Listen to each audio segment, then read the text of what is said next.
Абай атындағы мамандандырылған қазақ мектеп гимназиясында барлық сынып оқушылары әр аптаның жұма күні ұлттық киім киеді. Оқу ордасындағы ұстаздар да бастамадан шет қалмай күнделікті форманы шапан мен қамзолға алмастырған. Айта кетерлігі, әрбір сынып өзіндік талғамына қарай этностилдегі киімді ерекшелетіп тіктірген. Игі бастамаға ұл қыздар қуана қосылды.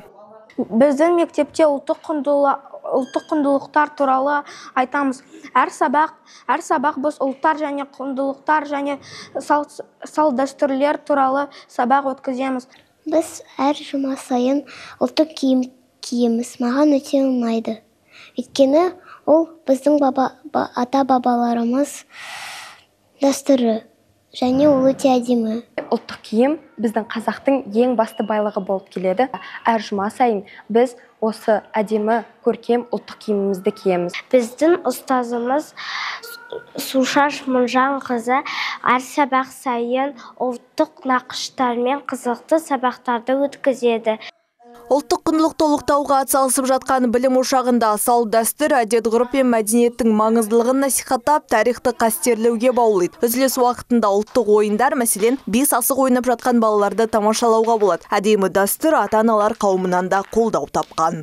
Балалар осылай ұлттық киім киіп, үзілісте ұлттық ойындар ойнап, бұл сондай бір жақсы тәрбие, патриоттық сезімін көрсетеді.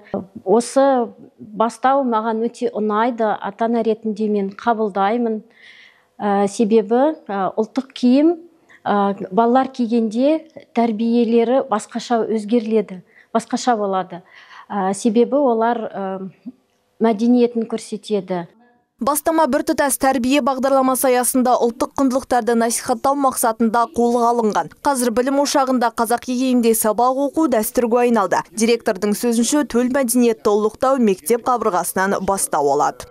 Біз енді өзіміздің қазақ халқының дәстүрін, балалар тәрбиелеудегі инабаттылығын, көркемдігін, сонымен қатар ұлттық мақтанышымызды дәріптеу ретінде осы іс-шараларды пайдаланамыз.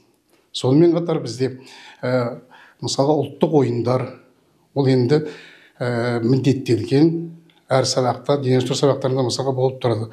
Асық ату, сақ ату ойындары, мысалға арқан тартыс, қыз қуым ойындары, мысалы біздің мектепте оның бәрі күрделі жүріп тұрады, күрделі қолға алынған.